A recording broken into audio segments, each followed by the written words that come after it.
Alright, let's talk about this new preview for Season 2, Episode 11, titled, A New Hobby, a Pervert, and a Part-Time Job. And honestly, this one feels like it's about to hit that perfect balance of funny, awkward, and emotionally real. At the center of it all is Jim McAllister, and retirement is not treating him well.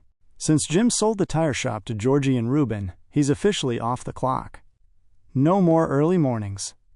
No more grease under his nails. No more running the business he built. And what's he doing instead? Driving Audrey and Mandy absolutely crazy at home. You can almost picture it. Jim hovering, commenting on everything, rearranging things that don't need rearranging, offering helpful advice nobody asked for. Retirement sounds relaxing in theory, but for someone like Jim, who's worked his whole life, it's more like losing a piece of his identity. And that's really what this episode seems to be exploring. Mandy and Audrey push him to find a hobby. Something to get him out of the house. Something to give him purpose again. On the surface, it's funny, the classic retired dad with too much time storyline. But underneath that, there's something deeper. What happens when a man who's always defined himself by his work suddenly has none? Now here's where it gets really interesting. This so-called hobby leads Jim right back to the tire shop, but not as the boss. As an employee, under Georgie. Let that sink in for a second. The man who built the business is now working for his son-in-law. And not just any son-in-law, Georgie, who is younger, less experienced, and still figuring things out himself. That power shift? That's the heart of this episode. Executive producers Steve Holland and Stephen Malaro have teased that this creates weird and fun tension, and you can already see why.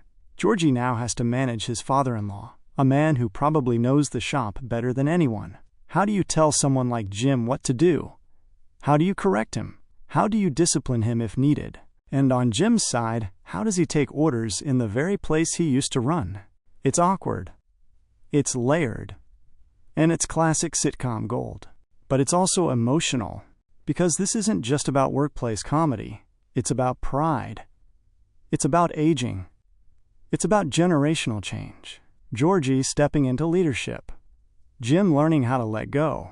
And in the background, we've got more brewing. The mid-season return is expected to bring in more young Sheldon connections, especially as Mandy starts getting into some trouble. That suggests we're not just getting workplace tension. We're diving deeper into family dynamics again. The Cooper family energy always adds another layer of chaos and heart to everything. Timing-wise, this episode marks the return from a long winter hiatus. The mid-season finale, A Magical Family Christmas, left fans waiting since December 2025. So expectations are high. Coming back on February 26, 2026, at 8 p.m. Eastern Time on CBS, this episode has the job of re-energizing the season. And honestly, this storyline is a smart way to do it. It's personal. It's funny. It shifts relationships in a meaningful way. Jim's retirement struggle isn't just filler. It feels like the start of a new phase for him and for Georgie. A test of maturity. A test of patience. And probably a lot of passive-aggressive shop floor arguments. But if the show handles it the way it usually does, with warmth underneath the humor, this could end up being one of those quietly powerful episodes that sticks with you. Because sometimes the biggest change in a family isn't a dramatic event. Sometimes it's just dad going back to work. I got no problem with that. Okay then.